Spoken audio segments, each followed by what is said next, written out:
하루를 지내다 보면 마음이 괜히 긁히는 순간이 찾아올 때가 있습니다. 누군가 가볍게 던진 말 한마디가 생각보다 크게 마음을 두드리고 그 말이 조용히 아래로 스며들어 작은 파문을 만드는 순간이 있습니다.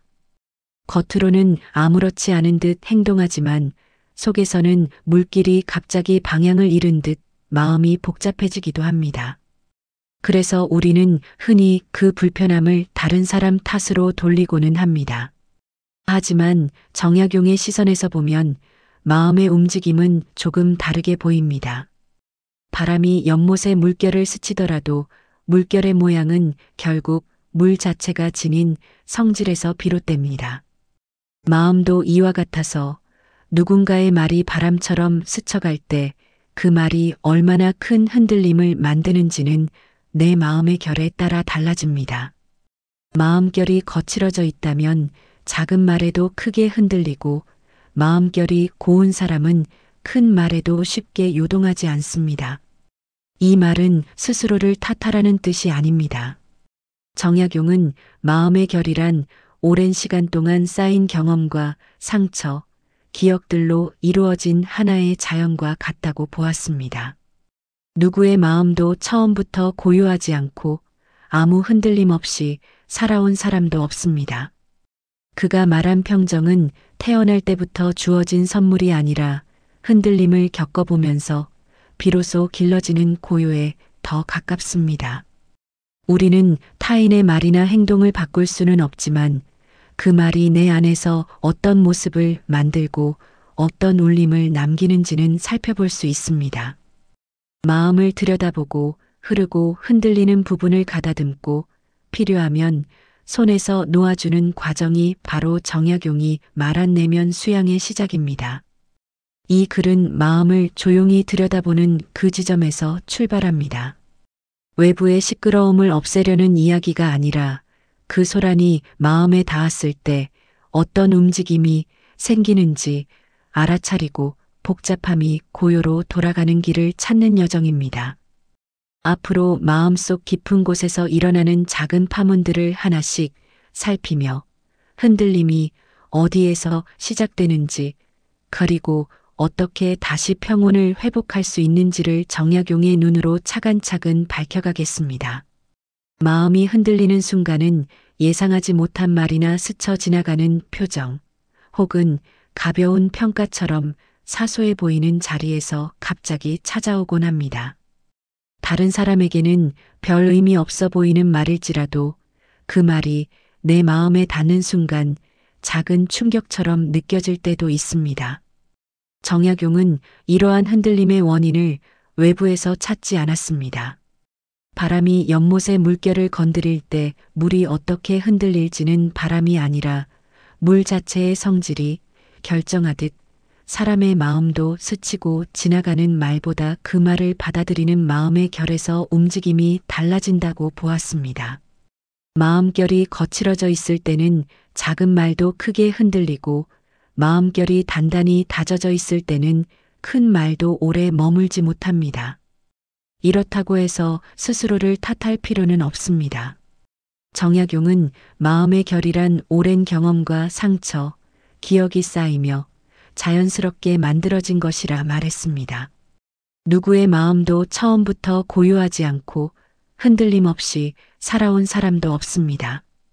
그가 말한 평정은 원래 타고난 성질이 아니라 흔들림을 여러 번 겪어본 사람만이 조금씩 익혀가는 고요에 가까운 것입니다. 사람의 마음이 바로 반응하는 까닭은 마음이 원래 외부의 자극을 비추는 성질을 가지고 있기 때문입니다. 거울이 스스로 흔들리는 것이 아니라 비추는 대상이 움직였기 때문에 흔들리는 것처럼 보이듯 마음 또한 말의 세기보다 그 말이 내 안에서 어떤 모습으로 비춰지는지가 중요합니다. 예를 들어 같은 말을 들었는데도 어떤 사람은 가볍게 넘기고 어떤 사람은 마음 깊숙한 곳이 찔린 것처럼 아파할 때가 있습니다. 차이는 그 사람이 살아오며 쌓은 마음의 결에서 비롯됩니다. 인정받고 싶은 마음이 쌓였거나 스스로에게 엄격했거나 자신을 지키기 위해 항상 외부의 시선을 의식해야 했던 사람이었다면 작은 말에도 쉽게 흔들릴 수 있습니다. 이 역시 잘못이 아니라 마음에 쌓여온 무늬가 그만큼 섬세하다는 뜻에 불과합니다. 정약용은 마음의 본성은 고요함을 향하지만 삶을 살아가는 과정에서 생기는 습관과 경험이 그 고요를 흐리게 만든다고 보았습니다. 누구나 여러 말을 듣고 여러 상황을 겪으며 자신도 모르게 마음의 결을 만들어 왔습니다. 어떤 이는 반복된 비난이 그 결을 아프게 만들었고 어떤 이는 오랜 격려 속에서 단단해진 결을 갖게 되었습니다. 갈대와 소나무가 같은 바람을 맞아도 다르게 흔들리듯 마음의 반응 또한 그동안 어떤 결을 쌓아왔는지에 따라 서로 다르게 나타나는 것입니다. 갈대가 흔들린다고 갈대를 탓하지 않듯 지금 흔들리는 마음도 탓할 필요는 없습니다. 지금의 마음이 이렇게 움직인다는 사실을 알아차리는 것에서 이미 수양이 시작되기 때문입니다. 흔들릴 때 우리는 흔들림을 빨리 멈추려 하거나 왜 이렇게 예민한지 스스로를 꾸짖기도 합니다. 하지만 정약용은 이런 태도가 마음을 더 어지럽힌다고 말했습니다. 흔들림을 억누르면 잠시 가라앉는 것처럼 보여도 금세 다시 다른 파문이 일어납니다. 물결이 출렁일 때 손으로 누르면 오히려 더 크게 흔들리는 것처럼 마음도 억지로 멈추게 하려 하면 더 요동칩니다. 흔들림을 바로잡는 것이 중요한 것이 아니라 왜 흔들렸는지 조용히 살피는 것이 중요합니다. 마음은 살피는 눈을 만나는 순간 조금씩 가라앉기 시작합니다. 그러므로 마음의 결을 살핀다는 것은 그 말을 한 사람이 왜 그랬는지를 따지는 일이 아니라 그 말이 내 안에서 어떤 오래된 기억을 건드렸는지 어떤 두려움이나 기대를 흔들었는지를 바라보는 일입니다. 이 과정에서 마음은 그동안 자동으로 반응하던 방식에서 천천히 벗어나 스스로의 움직임을 알아차리는 힘을 갖게 됩니다. 외부의 말이 내 마음에 어떤 모습을 만들어내는지 바라볼 수 있을 때 비로소 마음은 자기 자리를 되찾을 준비를 합니다. 정약용은 고요를 억지로 쫓는 것이 아니라 흔들림을 알아차리는 순간 이미 고요가 싹트기 시작한다고 보았습니다. 흔들렸다는 사실을 인정하는 순간 마음은 도망치지 않고 제자리에서 자신을 바라보게 됩니다. 이 시선이 고요의 첫걸음입니다.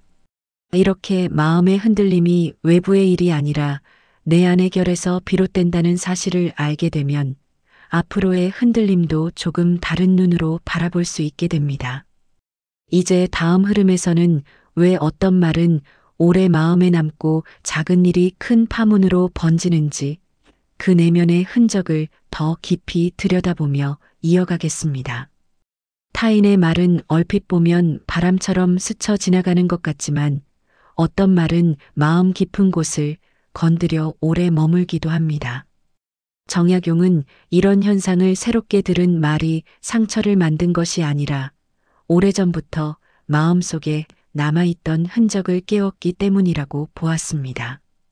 지금 들은 말은 단지 현재의 사건일 뿐이지만 그 말이 마음속 오래된 기억과 닿는 순간 감정은 예상보다 훨씬 크게 흔들릴 수 있습니다. 그는 마음을 단순한 그릇이 아니라 긴 세월 동안 감정이 흐르며 만들어 놓은 물길이라고 설명했습니다. 물이 자주 지나가던 곳은 깊게 패어 작은 물방울에도 금세 다시 흐름이 살아나는 것처럼 사람의 마음도 여러 경험이 지나간 자리에는 오래된 흔적이 남습니다. 예전부터 반복해서 무시받거나 비난을 겪어온 사람이라면 비슷한 말을 들었을 때 그 말의 강도와 상관없이 금세 마음이 흔들릴 수 있습니다. 정약용은 이것을 마음에 쌓인 습이라 불렀습니다. 습은 하루아침에 생기는 것이 아니라 오랜 시간 쌓인 경험과 감정이 남긴 자국이기 때문입니다. 새로운 말이 떨어지면 그 자국 위로 파문이 다시 일어나는데 그래서 어떤 말은 쉽게 지나가지만 또 어떤 말은 마음에 오래 남습니다. 말이 가진 무게가 다른 것이 아니라 그 말이 내 마음에서 닿는 자리가 서로 다르기 때문입니다. 때로는 아주 가벼운 말조차 크게 느껴질 때가 있습니다. 같은 말을 들었는데도 어떤 사람은 금방 잊어버리고 어떤 사람은 하루 종일 마음이 무거울 수 있습니다. 정약용은 그 차이를 현재의 사건에서 찾지 않았습니다.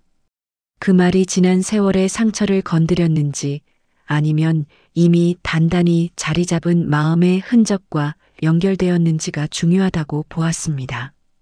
오래 노출된 가지는 단단해져 바람에도 크게 흔들리지 않지만 마른 가지는 작은 바람에도 쉽게 휘는 것과 같은 이치입니다. 지금 흔들리는 것은 약해서가 아니라 해결되지 않은 감정의 자리가 드러났기 때문입니다. 그에게 마음의 흔들림은 고장난 것이 아니라 나에게 보내는 신호였습니다.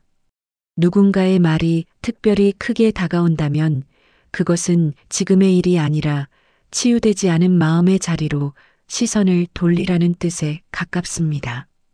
많은 사람들은 흔들릴 때 자신을 탓하며 왜 이렇게 약한지 묻지만 정약용은 약한 것이 아니라 이 자리에 파문이 오래되었기 때문이라고 말했습니다. 흔들림이 나쁜 것이 아니라 그 흔들림 덕분에 오래 묻혀있던 부분을 살펴볼 기회를 얻는 것입니다.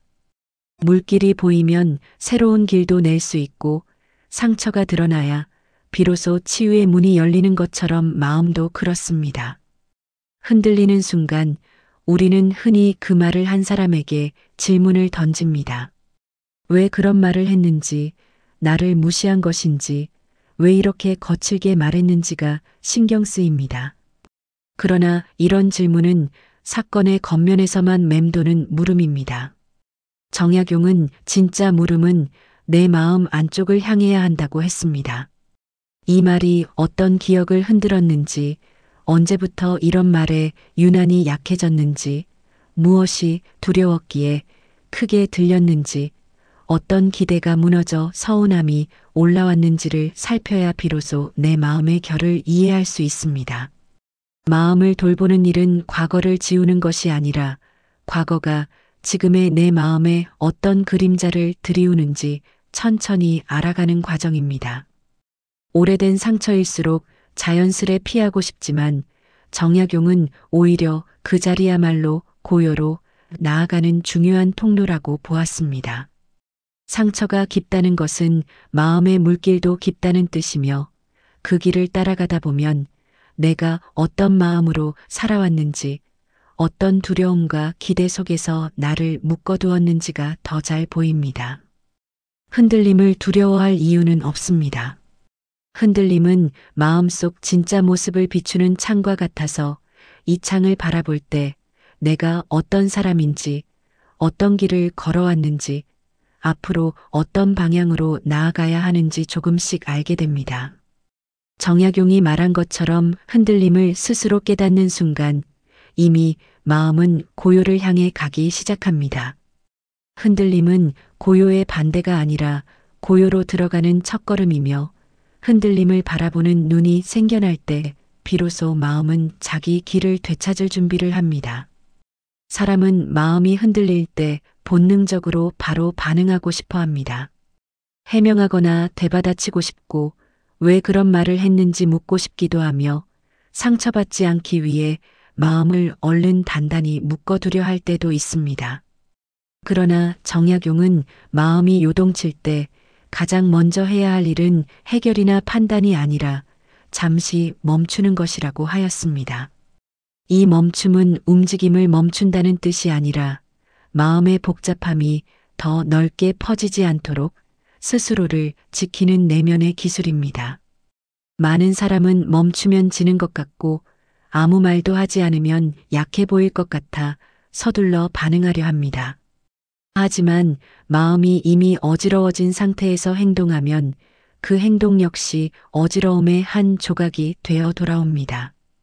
바람이 강한 날 촛불을 옮기면 금세 꺼지듯 마음도 흔들리는 순간에는 잠시 바람을 피하고 서 있어야 합니다. 멈춘다는 것은 도망이 아니라 마음의 불씨를 보호하는 일이며 흔들림이 더 큰 불길로 번지지 않도록 잠시 호흡을 고르고 자리를 다시 잡는 과정입니다. 정약용은 마음이 흔들릴 때 특히 조심해야 하는 것이 생각이 빠르게 꼬리를 물고 이어지는 속도라고 말했습니다.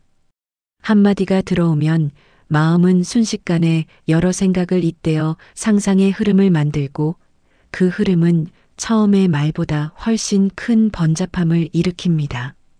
그래서 멈춤은 이 생각의 연쇄를 끊어내는 힘이 됩니다. 생각이 다른 생각을 부르기 전에 마음의 움직임을 잠시 멈추면 파문은 더 퍼지지 못하고 조용히 그 자리에 머물게 됩니다. 많은 사람은 멈춘다는 말을 들으면 머릿속을 완전히 비워야 한다고 생각하지만 정약용이 말한 멈춤은 비움이 아니라 살핌에 가깝습니다. 멈춘다는 것은 흔들림을 없애려는 것이 아니라 지금 마음이 어떤 모양으로 흔들리는지 바라보려는 용기입니다. 감정이 올라올 때 그 감정을 밀어내거나 숨기려 하지 않고 그 자리에서 조용히 모습을 살피기만 해도 마음은 조금씩 가라앉기 시작합니다. 마음은 누군가가 자신을 보고 있다는 느낌을 받는 순간 흐름을 스스로 정돈하기 때문입니다. 정약용은 마음이 본래 고요로 돌아가려는 성질을 지닌다고 말했습니다. 나뭇가지는 바람에 흔들려도 바람이 멈추면 스스로 자리로 돌아가는 것처럼 마음도 시간이 주어지면 본래의 고요를 되찾습니다. 그러나 흔들린 순간 서둘러 말하거나 감정을 억지로 눌러 해결하려고 하면 마음은 돌아올 기회를 잃습니다. 멈추는 일은 마음이 스스로 제자리로 돌아가도록 시간을 허락하는 일이며 고요는 억지로 만드는 것이 아니라 기다림 속에서 자연스럽게 나타납니다. 멈춤의 시간을 가진 사람은 이후의 말과 행동이 부드럽게 바뀝니다. 같은 말을 들어도 즉시 상처받거나 분노하거나 자책하지 않고 감정이 움직일 때조차 그 움직임을 바라볼 여유가 생깁니다. 정약용은 이 과정을 마음의 주인이 되는 첫 단계라고 했습니다. 멈춤을 통해 마음을 바라보는 사람은 감정에 끌려다니지 않고 흔들림조차 더 깊은 고요로 들어가는 재료로 삼을 수 있게 됩니다. 정약용이 말한 멈춤은 사실 아주 간단합니다. 마음을 건드리는 말이나 상황이 나타나는 순간 잠시 숨을 고르고 지금 마음에 어떤 느낌이 일어나는지 가만히 바라보는 것만으로 충분합니다. 이 짧은 멈춤은 생각이 복잡하게 번지는 것을 막고 감정이 자기 모습을 설명할 시간을 줍니다. 문제를 해결하려고 마음을 다그치기보다 문제를 바로 바라보게 하는 기술이 멈춤이며 흐린 물이 가라앉을 때 비로소 바닥에 돌이 보이듯 마음도 멈추면 스스로를 비추기 시작합니다. 정약용은 멈춤을 평생의 마음 수양으로 삼았습니다. 그는 마음이 번잡할수록 멈추는 시간을 길게 하고 마음이 평온할수록 멈추는 시간을 짧게 하라고 하였습니다. 멈춤은 반복될수록 마음의 결을 다시 다지는 힘이 되고 자주 멈출수록 마음은 단단해지며 흔들려도 다시 제자리를 찾는 속도가 빨라집니다. 이런 자연스러운 회복의 힘이 정약용이 말한 고요의 길을 이루는 핵심입니다. 살아가는 동안 바깥의 소란은 사라지지 않습니다. 사람들의 말과 표정, 행동, 오해나 편견, 무심한 태도나 과한 관심까지 모든 것이 계절마다 바람이 바뀌듯 우리의 삶에 자연스럽게 찾아옵니다. 정약용은 세상이 조용해지기를 바라지 않았습니다. 그는 바깥이 시끄러운 것은 세상의 일이고 그 소란에 휘말릴지 말지는 내 마음의 일이라 보았습니다. 결국 소란을 막을 수는 없지만 그 소란을 어떻게 받아들일지는 나의 선택이라는 뜻입니다. 많은 사람은 마음이 흔들릴 때 소란의 원인을 바꾸고 싶어 합니다. 말투가 부드러웠으면 좋겠고 그런 말을 듣지 않았으면 싶고 상황이 조금만 다르게 흘렀다면 괜찮았을 거라고 생각합니다. 하지만 정약용은 이런 마음이 오히려 소란을 더 크게 만든다고 보았습니다. 이유는 단순합니다. 흔들림의 원인을 바깥에서 찾는 한 마음은 언제든 외부가 바뀌기를 바라게 되고 외부가 바뀌지 않는 순간 다시 흔들릴 준비를 하게 되기 때문입니다. 바람과 비를 막으려 하면 오히려 더 힘이 들 듯 외부를 고치려 할수록 마음은 더 불안해집니다. 정약용은 자연의 기운을 막을 수 없듯 사람의 말도 막을 수 없으니 억지로 막으려 하면 번뇌가 생기고 있는 그대로 흐르게 두면 고요가 찾아온다고 말했습니다. 소란을 막으려 하면 더 거세지지만 그냥 지나가도록 두면 바람처럼 스쳐 지나갑니다. 여기서 말하는 받아들임은 그 소란이 옳다는 뜻이 아닙니다. 또한 부당한 말에 순종하라는 의미도 아닙니다. 받아들인다는 것은 사실을 있는 그대로 바라보는 마음의 자세입니다. 누군가 거친 말을 했다는 사실, 오해가 생겼다는 사실, 마음이 불편해졌다는 사실을 부정하지 않고 그대로 인식하는 것입니다. 이렇게 현실을 인정하는 순간 마음의 불필요한 저항이 줄어들고 번잡함이 머무를 자리가 좁아집니다. 받아들임은 마음을 보호하는 가장 단순한 방법이며 억지로 감정을 밀어내려 하지 않을 때 감정은 자연스럽게 흘러가며 스스로 가라앉을 길을 찾습니다. 정약용은 마음과 소란 사이에 작은 거리를 두는 것이 중요하다고 말했습니다. 그는 마음이 모든 소란을 곧장 받아들이면 바람이 직접 불어와 불씨를 꺼뜨리는 것처럼 쉽게 지칠 수 있다고 보았습니다. 하지만 마음과 사건 사이에 아주 작은 틈이라도 생기면 바람은 불어오되 불씨에는 닿지 못합니다. 이 거리를 만드는 방법은 생각보다 간단합니다. 마음을 건드리는 말이 들어오는 순간 곧바로 반응하지 않고 한 호흡 멈추어 그 말을 바라보는 것입니다. 이렇게 하면 소란은 여전히 소란이지만 나는 그 한가운데에 서지 않고 바깥에서 바라보는 사람이 됩니다. 정약용은 마음을 자연에 자주 비유했습니다. 시끄러운 장터를 지나더라도 산속의 샘물은 고요함을 잃지 않습니다. 샘물이 장터를 피해서 고요한 것이 아니라 그저 자신의 자리를 지키고 있기 때문입니다. 마음도 이와 같습니다. 소란을 피해야만 고요한 것이 아니라 소란 속에서도 마음의 자리를 잃지 않을 때 비로소 고요가 깃듭니다. 중요한 것은 소란이 얼마나 큰가가 아니라 그 소란을 바라보는 나의 시선입니다. 흔들림을 바라보는 순간 나는 소란 속에 서 있는 사람이 아니라 소란을 비추는 주체가 됩니다. 이 자리가 마음이 외부에 흔들리지 않는 자리입니다. 가장 역설적인 사실은 소란을 없애려 할 때 번잡함이 시작되고 소란을 받아들일 때 고요가 시작된다는 점입니다. 소란을 거부하는 마음 자체가 이미 또 다른 소란을 만들어내기 때문입니다. 그러나 바람이 분다는 사실을 인정하면 바람을 피할 수 있는 공간을 찾거나 상황에 따라 그냥 바람을 맞으며 있어도 괜찮다는 여유가 생깁니다. 바람을 없애려 하기만 하면 끝없는 싸움이 계속될 뿐입니다. 정약용이 말한 마음이 다투지 않으면 세상도 다투지 않는다는 말은 외부가 변해서가 아니라 내 마음의 태도가 달라졌기 때문에 나타나는 변화입니다. 세상의 소란은 앞으로도 계속될 것입니다. 그러나 마음이 외부와 적당한 거리를 유지하면 소란은 소리를 잃고 지나가는 바람처럼 약해집니다. 비가 오더라도 지붕 아래에 있으면 빗소리는 들리지만 몸은 젖지 않듯 마음도 소란을 들을 뿐 그 속에 파묻히지 않게 됩니다. 이것이 정약용이 말한 소란 속의 고요이며 이 고요는 외부가 만들어주는 것이 아니라 마음이 스스로 지켜낸 결과입니다. 고요는 억지로 붙잡아 얻을 수 있는 것이 아닙니다. 마음을 조용히 만들려고 애쓸수록 오히려 마음은 더 크게 흔들리기도 합니다. 정약용이 고요를 만든다기보다 드러나는 것이라 한 이유도 여기에 있습니다.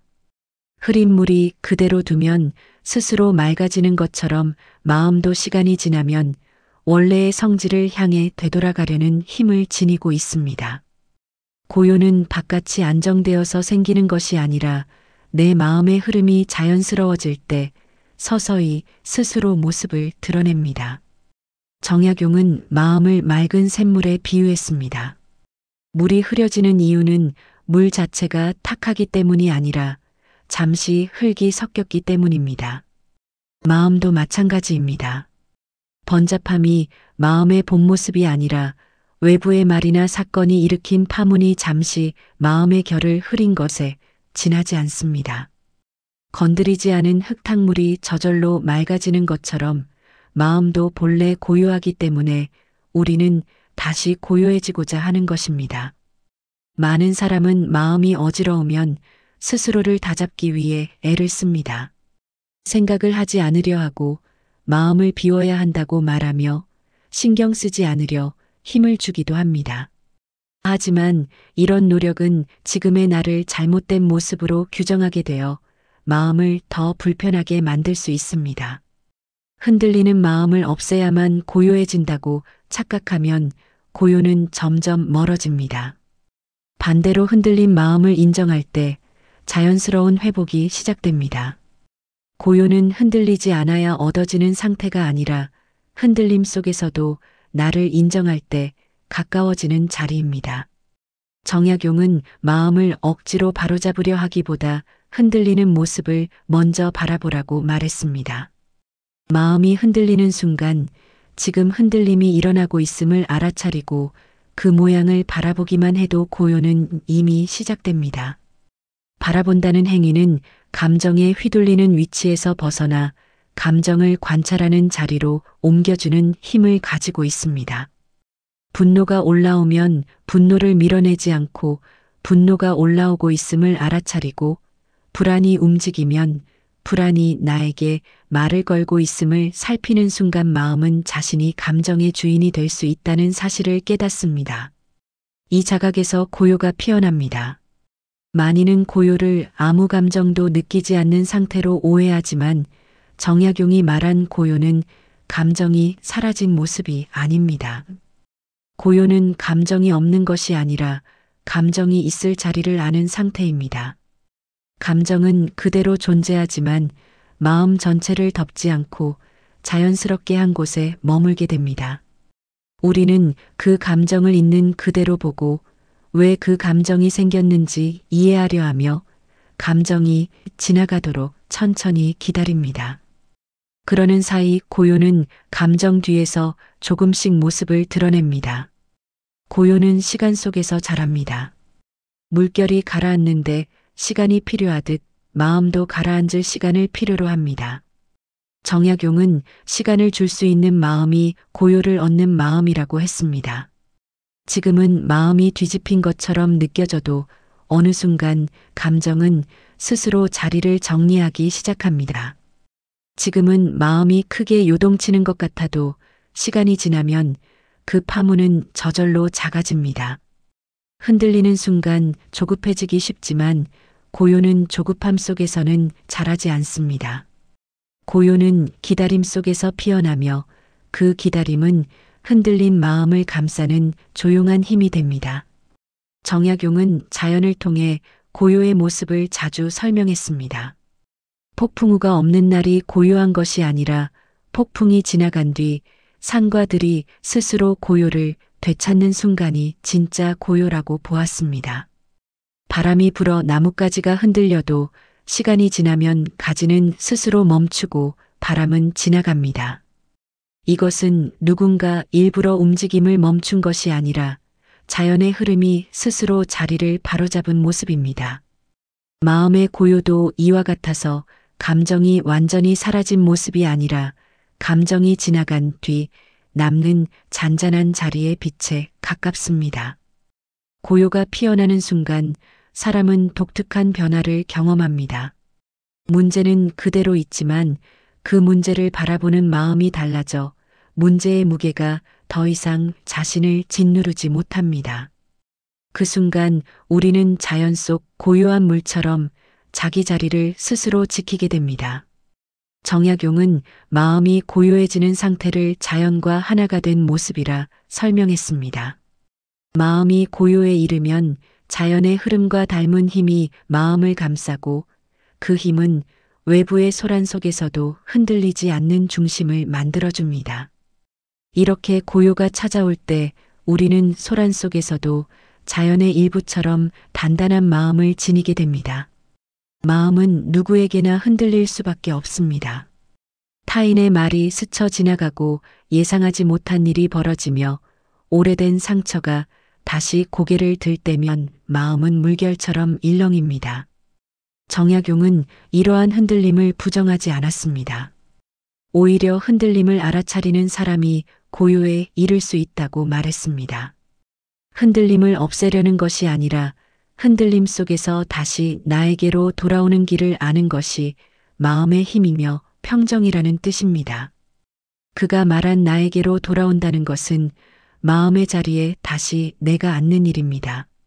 흔들릴 때 감정이 나를 대신 움직이거나 오래된 상처가 목소리를 내기도 하지만 중심으로 돌아오는 순간 나는 더 이상 외부의 말에 규정되지 않고 감정이나 상처가 나를 대신 설명하지 못하게 됩니다. 정약용은 이를 몸을 돌려 자신을 바라본다고 표현했습니다. 스스로에게로 향하는 이 과정이 마음이 제자리로 돌아오는 길입니다. 마음의 중심을 잃으면 감정은 바람 부는 갈대처럼 쉽게 흔들립니다. 칭찬이 들리면 기뻤다가 비난이 들리면 움츠러들고 누군가의 무심한 말에도 금세 상처받으며 스스로의 가치를 잊어버릴 때가 생깁니다. 그러나 갈대가 흔들린다고 뿌리가 흔들리는 것은 아닌 것처럼 마음도 겉모습이 요동칠 뿐 중심은 언제나 안쪽에 남아 있습니다. 우리는 흔들림 속에서도 그 중심을 다시 발견할 수 있습니다. 정약용은 중심이 거창한 깨달음에서 생기지 않는다고 했습니다. 중심은 지금 이 순간의 한 호흡에서 시작됩니다. 호흡을 천천히 가다듬기만 해도 마음의 속도는 조금 줄어들고 감정이 몰아치던 방향도 완만해지며 흔들림의 힘은 약해집니다. 마음의 중심은 멀리 있는 것이 아니라 늘 지금 이 자리에서 눈을 돌려 찾기를 기다리고 있을 뿐입니다.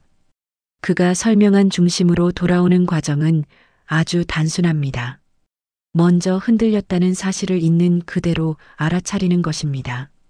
지금 흔들리고 있음을 인정하면 그 순간 마음은 감정의 한가운데에서 조금 벗어나 자신을 바라볼 여유를 갖습니다. 다음으로 그 흔들림을 나라고 여기지 않고 내 안에서 일어나는 하나의 움직임으로 바라보는 태도를 갖습니다. 바라보기만 해도 흔들림의 크기는 절반쯤 줄어듭니다. 마지막으로 흔들림을 억지로 멈추려 하지 않고 시간이 흐르도록 두는 것입니다. 흔들림은 원래 오래 머물지 않지만 우리가 붙잡을 때 길어질 뿐입니다. 이 세 가지는 기술이라기보다 습관이며 습관이 될수록 마음의 중심은 쉽게 무너지지 않습니다. 중심이 자리 잡으면 외부의 말에 휘둘리지 않습니다. 정약용은 마음이 스스로 주인이 되면 어떠한 말도 마음을 어지럽히지 못한다고 말했습니다. 중요한 것은 외부의 말이 사라지는 것이 아니라 그 말이 닿기 전에 이미 나의 중심이 서 있다는 사실입니다. 말은 바람처럼 스쳐가고 나의 자리는 바람 속에서도 그대로 머뭅니다. 흔들릴 때마다 중심으로 돌아오는 사람은 자신을 잃지 않습니다. 칭찬 앞에서도 과하게 들뜨지 않고 비난 앞에서도 스스로의 가치를 잃지 않으며 상황이나 사람에 따라 자신의 모습이 과도하게 흔들리지 않습니다. 정약용이 말한 고요란 바로 이런 안정감에서 나오는 힘이었습니다. 고요는 아무 감정도 느끼지 않는 것이 아니라 어떤 순간에도 나는 나라는 사실을 조용히 되찾는 힘입니다. 삶은 앞으로도 여러 소란과 흔들림을 가져올 것입니다. 누군가는 우리를 이해하지 못할 것이고 듣고 싶지 않은 말이 다시 찾아올 수도 있습니다. 그러나 중요한 것은 흔들림 자체가 아니라 그 흔들림에서 다시 나에게로 돌아오는 길을 알고 있는가입니다. 정약용은 고요가 먼 곳에 있는 것이 아니라 마음이 스스로 중심으로 돌아오는 그 순간에 있다고 말했습니다. 흔들렸던 마음이 다시 자기 자리로 돌아오는 바로 그때 마음은 고요의 빛을 드러내며 삶을 이겨내는 힘을 얻게 됩니다. 우리는 흔들림이 전혀 없는 삶이 평온한 삶이라고 생각하곤 합니다. 그러나 정약용의 사유는 전혀 다른 길을 가리킵니다. 그는 흔들림이 없는 삶을 바라지 않았고 흔들림이 찾아오는 순간에도 스스로를 잃지 않는 마음을 기르는 것이 진짜 평정에 가까운 모습이라고 보았습니다. 누군가의 말은 앞으로도 계속 마음을 스쳐 지나갈 것입니다. 어떤 말은 무심하게 들리고 어떤 말은 거칠게 느껴지고 뜻하지 않게 상처를 남기는 말도 있을 것입니다. 그러나 그 말들이 마음을 완전히 뒤흔들 것인지 아니면 잠시 흔들렸다가 다시 제자리로 돌아갈지는 결국 내 마음의 결이 결정합니다. 외부의 말 자체가 힘을 가진 것이 아니라 그 말을 받아들이는 마음의 자리와 상태가 반응을 만들기 때문입니다.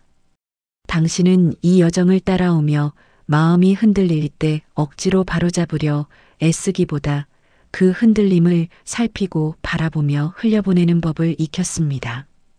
이는 단순한 기술이 아니라 마음이 스스로 고요해질 수 있다는 사실을 믿고 인정하는 태도입니다.